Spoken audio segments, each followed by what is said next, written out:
Hola, hola, donde quiera que nos estén viendo, en esta tarde, en esta mañana, en este día. Em, Bien, este es un canal de difusión de la psicología y este canal tiene un nombre bien particular. Se llama Casa Herrero Cuchillo de Palo. Ah, ¿Realmente nos estamos haciendo cargo o nos vamos a hacer cargo los psicólogos de algunas cosas? Y eso es lo que vamos a intentar dilucidar en este canal y en las entrevistas que vayamos teniendo. Y hoy día, la verdad que estamos con un invitado de lujo. Yo diría que de lujo porque para mí es una de las personas influyentes, que es un poco también lo que vamos a ir conversando, qué es lo que nos influye y quiénes nos influyen en nuestro camino, en nuestra vida, en nuestro recorrido profesional, personal. Y para mí ha sido una de las influencias en esto de la psicología. Yo, Juan José, voy a adelantar su nombre. Juan José Soca lo conocí por allá por el año 2010, 2009, 2010, cuando estaba terminando mi carrera e iniciando mi práctica profesional.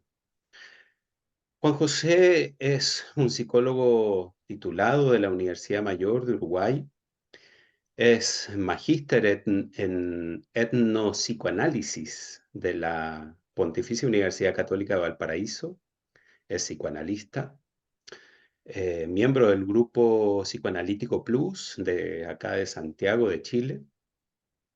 Es docente en varias universidades, una de ellas es la Universidad de Academia de Humanismo Cristiano, la Universidad Cardenal Silva Enrique y la UNAV en Viña del Mar. Además de esto, Juan José practica la clínica psicoanalítica tanto en Santiago como en la ciudad de Viña del Mar. Así es que, ¿cómo estás, Juan José? bien, bien, bien. Bueno, para mí un gusto, Robinson.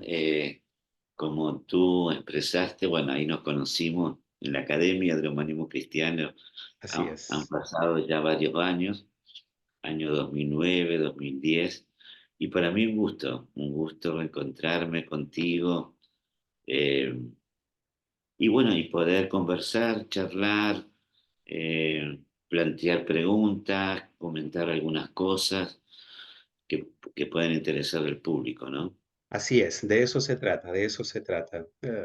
Te voy a preguntar también después en algún momento ahí cuál es tu clave para mantenerte tan joven, oye, porque Ah, está. hacía mucho rato que no nos veíamos y Sí. estás igual que siempre. Veo ahí tomando juguito, quizás puede ser una de las claves.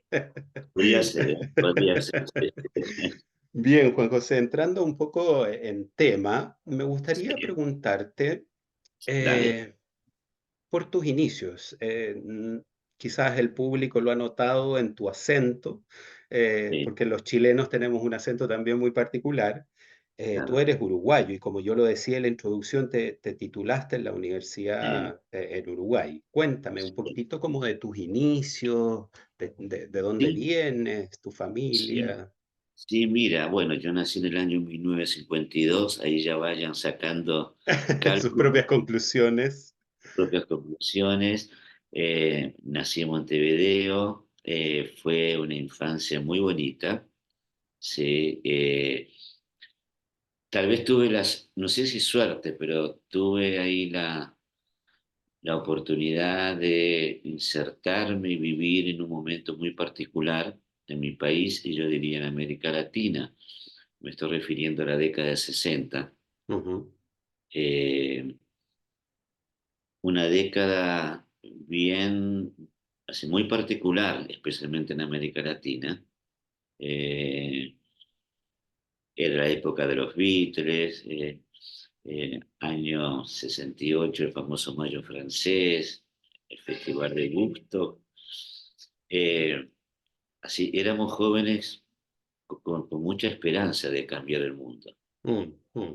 Pero bueno, después ahí la esperanza a partir de la década de 70, con los golpes de Estado, se vino un poco abajo, ¿no? Como que todas Eh, las generaciones tenemos a ratos esa esperanza un poco de cambiar el mundo, ¿no? claro, y yo empecé a estudiar psicología en mi país, en la Universidad Mayor de la República Oriental del Uruguay, bueno, que sería como la Chile acá, Ok. en el año 1968. ¿Y cómo surge esto de estudiar psicología? ¿Fue algo que escuchaste? ¿Fue algo que te influyó? ¿Algún profesor? Mira, ¿Cómo surge esta idea?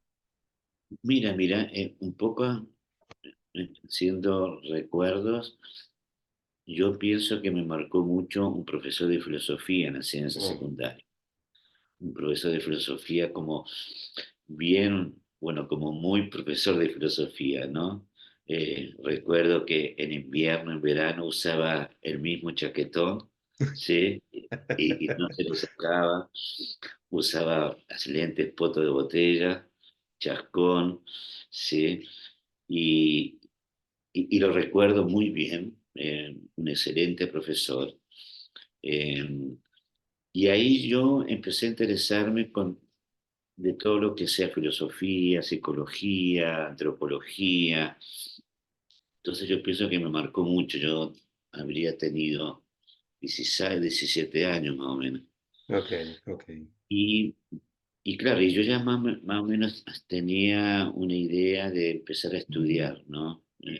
Así psicología. Y bueno, y entré en el año 1968, justo ahí en el famoso Mayo francés Mayo francés, exacto. en París. Y yo recuerdo, Robinson, que el primer día de clase en la Facultad de Humanidades y Ciencias, Montevideo, en el puerto de Montevideo, primer día de clase, un salón inmenso, habían como 500 estudiantes y ahí volaban la bandera, eh, uno era de Mao Zedong, otro eran prosoviéticos, era como un hervidero de ideas, ¿no? Y a mí me Ah, fascinó mucho así todo ese clima. Eh, y bueno, y empezó a pasar, hacer los semestres y empecé a entusiasmarme en estudiar psicología. Después vino el golpe de Estado, mm. ¿sí? El golpe de Estado. Bueno, eh, Latinoamérica sufrió varios golpes de estado en esa época. y más o menos por los mismos años, Claro. ¿no? Así, 1971, 72. Y bueno, hubo golpe de Estado, se cerró la Facultad de Humanidades de Ciencias, otras carreras también, y la última carrera, estando todavía en dictadura, la última carrera en reabrirse, bueno, fue justamente psicología. Fue en el año 1980, Ok, ok. ¿sí? Así que pasaron ahí como 10, 11 años más o menos sin poder estudiar. Duró un poco Bueno, menos la dictadura en Uruguay que acá en Chile. menos, sé. Y bueno, yo estaba con la idea como de terminar la carrera, porque yo ya estaba ya en cuarto año más o menos, Ujú. y, y me faltaba un año. Entonces entré. Y recuerdo que el primer día de clase, estando en dictadura y cuando se reabrió la carrera de psicología, eh, dio palabras de bienvenidas hacia el nuevo director de la Escuela de Psicología, que era un director asignado o designado por la dictadura. Ujú, Eh, un psiquiatra, y después se supo a los años que él participó en las torturas, mm. ¿sí? Fuertes. Pero yo recuerdo que ese primer día, así de bienvenida, bueno, así yo me había juntado con 3 o 4 compañeros que habíamos estudiado antes del golpe de Estado y también estábamos ese primer día de clase. Y tal vez como algo defensivo nos sentamos los 3 o 4, ¿no?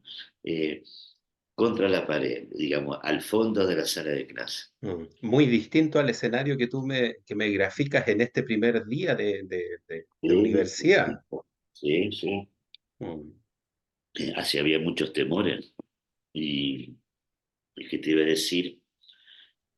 Y bueno, y ahí este director nos vio a nosotros, porque además los 3 o 4 usábamos barba, entonces era fácilmente así identificable, así de una época determinada. Entonces ahí nos miró el director y señalando con el dedo dijo, no lo podemos echar a ustedes, eh, pueden estudiar, pero no queremos que ni un día más ni un día menos estén aquí y apenas terminen, tienen que irse. Bueno, ese fue el recibimiento que tuvimos. Wow, wow. Sí, fuerte.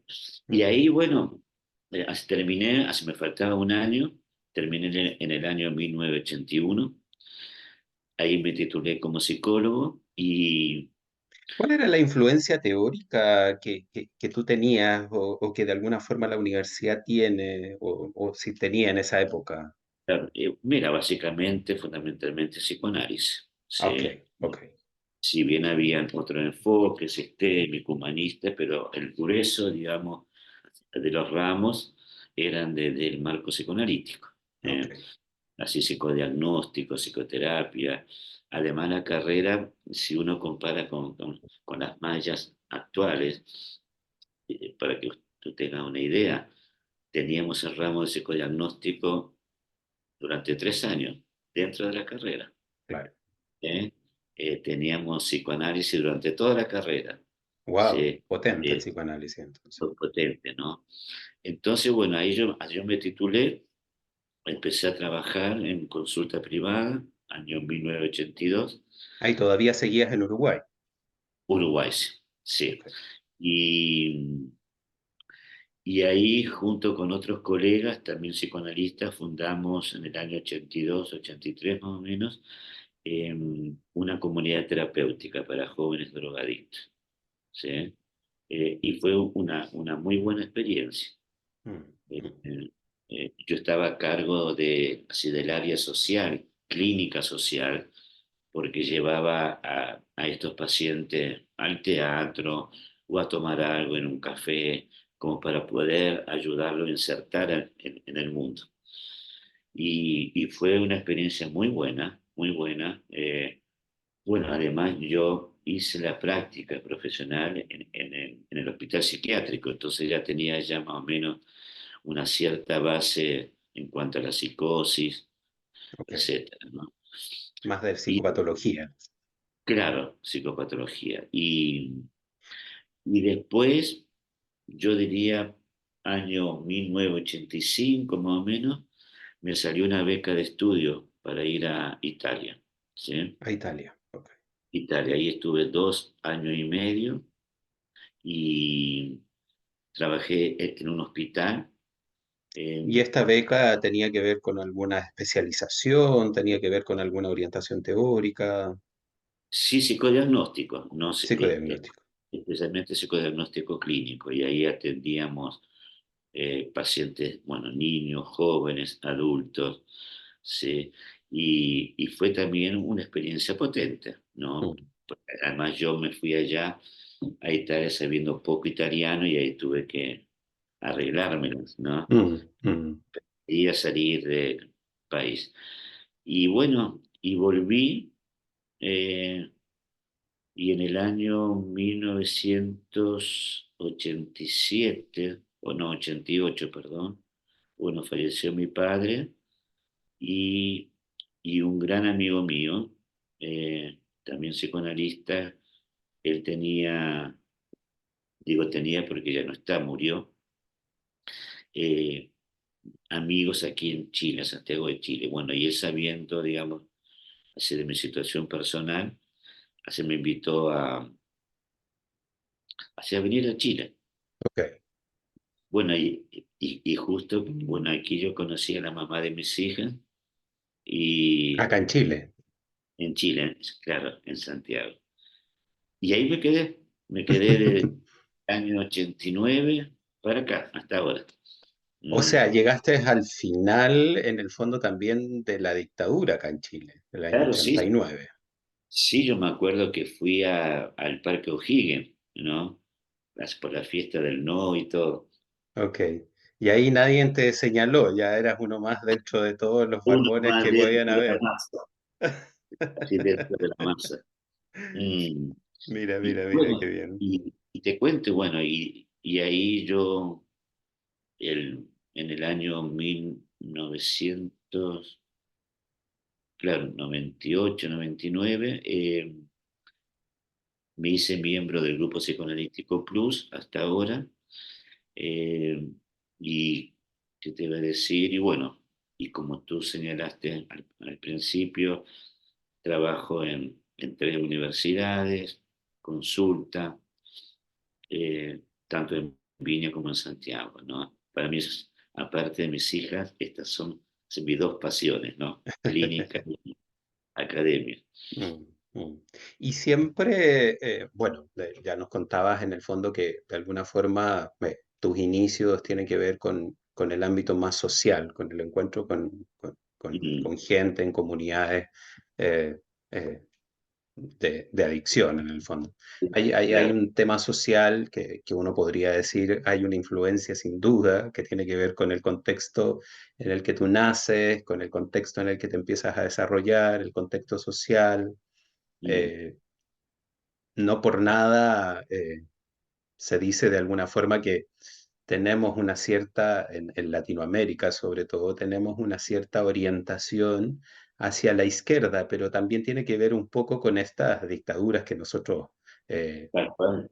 vivimos y experimentamos. O sea, no podríamos no orientarnos a la izquierda si en algún momento nos llevaron a este extremo de la derecha. Claro, tal cual, ¿no? Hay Mm, una cierta sensibilidad, ¿no? Ante el sufrimiento humano, ante el dolor, ante la injusticia, sin llegar yo a abanderarme en algún partido político en ujú, particular, ¿no? Pero hay ahí como una sensibilidad por el dolor humano. Y ahí yo lo anudo con el psicoanálisis, ¿no? mm, mm, Eh, para mí el psicoanálisis, en tanto teoría como clínica, me ha permitido escuchar, profundizar. Eso no quiere decir que otro enfoque no lo haga, mm, mm, pensando en la escuela sistémica o humanista asistencial, pero a mí me hace mucho más sentido el psicoanálisis en cuanto a acercarme al sufrimiento humano, ¿no? Bueno, ante qué sujeto estoy yo, qué le pasa a él, qué hay detrás de sus síntomas, de su padecimiento, y, y es, y así es bonito cuando uno ve, por ejemplo, pacientes que salen, que cambian de posición subjetiva, eh, empiezan a, sí, como yo siempre sostengo, dejan de ser un poco objetos para ser un tanto sujetos, ¿no? mm, mm, Eh, autores, autoras de su vida, ¿no? mm. Hacerse cargo, ¿no? De lo que quieran. Que es un poco, siento yo, lo que busca en general la psicología y Claro. sobre todo las corrientes con una influencia mucho más constructivista. Bueno, el psicoanálisis tiene una influencia anterior, pero de alguna forma todos vamos avanzando y vamos evolucionando en este camino y nos vamos enriqueciendo con las teorías que van apareciendo, en el fondo. Tal cual. Sí, sí, estoy de acuerdo. Y a rato tengo la sensación de que también la psicología, tanto como tú la practicas, como tú la indicas, como de alguna forma el ideal que uno pudiera pensar, eh, es un poco rebelde también. Es un poco ir en contra de estos discursos, de este ser objeto, como dices tú, y pasar a ser un sujeto de acción, un sujeto que decide, un sujeto que dice que no, un sujeto que ¿No? empieza a, como diría el psicoanálisis, a gozar, en el sentido del psicoanálisis. No, y no es fácil ese proceso, ¿no? Poniéndonos en el lugar de los pacientes, ¿no? Es todo un proceso complejo empezar a desaludar cosas que mal o bien a lo largo de la vida de ellos lo pudieron como sostener en algo, mal o bien, pero Mm, empezar a desanudar cosas y atreverse a hacerse preguntas que antes no se hacían o no querían, no podían, y empezar a arriesgarse, ¿no? Atreverse, mm. con miedos, con sus defensas, ¿sí? Entonces, para mí como psicoanalista es muy potente. eh, acompañarlos en el proceso, ¿no? Así yo como siempre le digo a mis alumnos de que uno, en tanto terapeuta o psicólogo, psicoanalista, hay que tratar de no ir detrás del paciente empujándolo, porque tal vez lo podemos empujar a un abismo, mm, ¿sí? Ni tampoco delante de ellos, sí, mm, como unos guías, como unos gurús, como unos salvadores, mm, sino es ir al lado de ellos, acompañarlos. mm. Y si un paciente da un paso adelante, yo también doy un paso adelante. Si el paciente no puede y da dos, tres pasos atrás, yo también voy a dar dos, tres pasos atrás. Así lo espero. ¿Sí? Exactamente, porque de lo contrario seguiríamos siendo estos que replican el sistema, en el fondo, Tal que cual. son estos sujetos supuestos saber, del que tanto hablamos en la universidad muchas veces y que lo hablamos a veces Mm, repitiéndolo como loro, pero que en claro, la práctica y en la clínica nos vamos dando cuenta de que el respeto y el valor que el otro tiene es fundamental en la clínica. fundamental. Pero fíjate, Robinson, de que no sé si por una cuestión como de formación o de formación, o de tentación de que, o por la cultura o la sociedad en que vivimos, hay, hay ahí como un riesgo, porque mal o bien, ocupar el lugar de terapeuta da una cuota de poder. Mm, mm, Cuando digo poder, así no lo satinizo, ¿no? Así no lo satanizo, no es ni bueno ni malo, mm, depende mucho de cómo se usa el poder, pero un poder dado por la sociedad. mm, Eh, Entonces es bastante tentador, y aquí yo voy a utilizar una palabra griega, ¿no? Agalma. ¿Mm? Agalma son estos objetos brillantes, mm. ¿no? Así que deslumbran, que impactan. eh, y claro, y es bastante tentador por todo el prestigio que implica, no sé, estar aquí escuchando a un paciente, bueno, ser una alarma, Mm, un objeto brillante. mm, Y encima los pacientes buscan ese objeto brillante, mm, ¿sí? mm. Sin Entonces ahí yo, saberlo. y sin saberlo. Entonces es bastante, hay ahí una línea muy fina, y para eso es importante que uno, en tanto terapeuta, también trabaje sus propias cosas, ¿no? Y ahí es importante este punto que tú acabas de tocar, y precisamente es un poco lo que intentamos o lo que intento en este canal, es decir, casa de herrero, cuchillo de palo. Este Sí, refrán que a mí me hace mucho sentido cuando la gente muchas veces el mecánico que tiene su auto a mal traer, este gaffiter que tiene goteras en la casa, este eléctrico que le faltan ampolletas, y este psicólogo que de alguna forma finalmente saliéndonos de esta posición de poder y saliéndonos de este rol o de este personaje, de alguna forma también somos seres humanos. somos seres humanos, ¿sí? ¿Sí? Y complementando lo que tú dices, Robinson, claro, bueno, aquí apelando un poco al psicoanálisis, eh, esto como de tratar de evitar que uno mismo sea una agalma, un objeto brillante. Ahora, si el paciente nos quiere poner en tanto agalma, uno tiene que trabajarlo con ellos. Mm, Pero, pero yo creo que lo más difícil es mostrarse una especie como de recipiente vacío. ¿Para que vía transferencia los pacientes depositen sus rollos personales, sus traumas, sus vivencias? Y si tú me permites, en el seminario 7 dictado por Lacan, que se llama La ética del psicoanálisis, mm, él trae un momento del famoso banquete de Platón, ¿no? Donde ahí recrea un diálogo entre Sócrates y algunos de sus discípulos.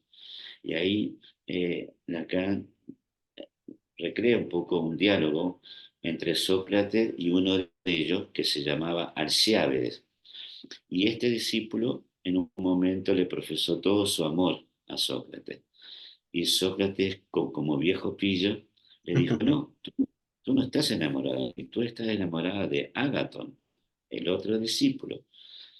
¿Qué, qué quiso plantear Lacan? De que, para que uno no alimente mostrarse como objeto brillante, sino un recipiente vacío. Bueno, está en cierto momento, en otras palabras, eh, si uno se pone en el lugar de Sócrates, es como, bueno, está, si yo reconozco al de que tú estás enamorado de mí, pero en el fondo no es a mí, mm, es a otro, a un tercero. mm, mm, ¿Qué quiere decir entonces que quiso decir Lacan?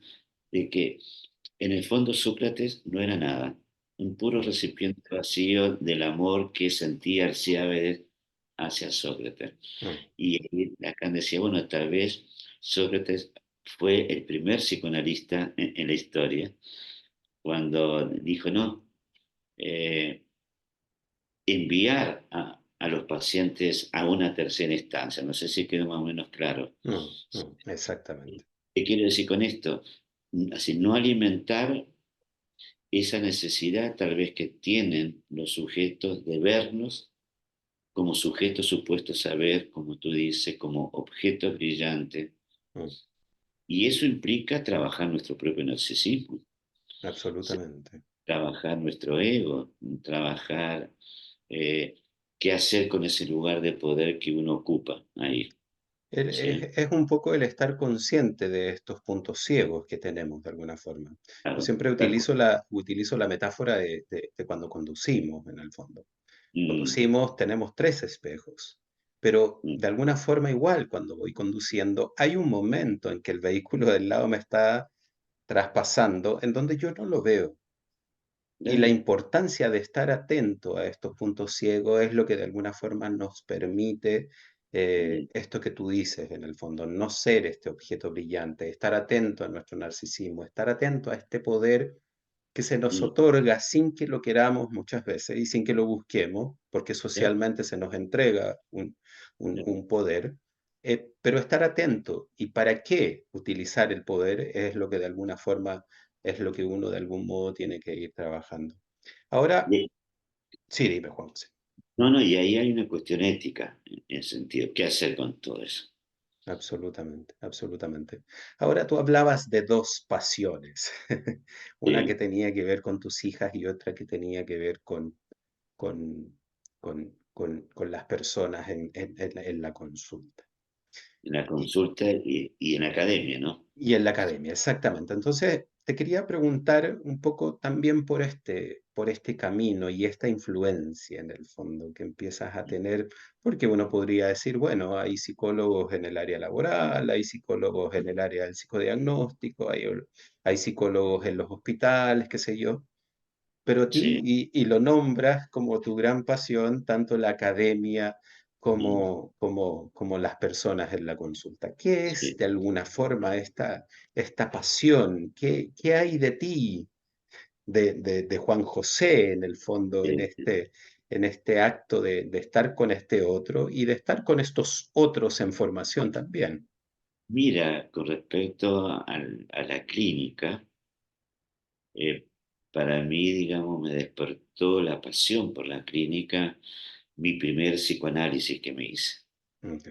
Digamos, ahí en la posición de paciente, eh, empecé a interesarme justamente para trabajar con otras personas, digamos. ¿Y esto fue muy temprano en tu carrera? Temprano, sí, temprano, yo diría, aún antes de haberme titulado, que fue en el Ok. año 1981, fue por 1982, 83, por ahí, ¿sí? Entonces, es interesante el recorrido, ¿no? Por lo menos ahora yo lo veo Ujú, en forma perspectiva, es decir, desde el lugar de paciente, ¿sí? Empecé a interesarme, también ubicarme en otro lugar, ahora digamos del lugar de enfrente, ujú, ¿sí? ujú, Escuchar y haber trabajado mis problemas personales, eh, yo diría que me ayudó mucho para escuchar, ¿no? Y que yo diría que en el fondo son los mismos problemas en tanto se... No hay mucha diferencia, ¿no?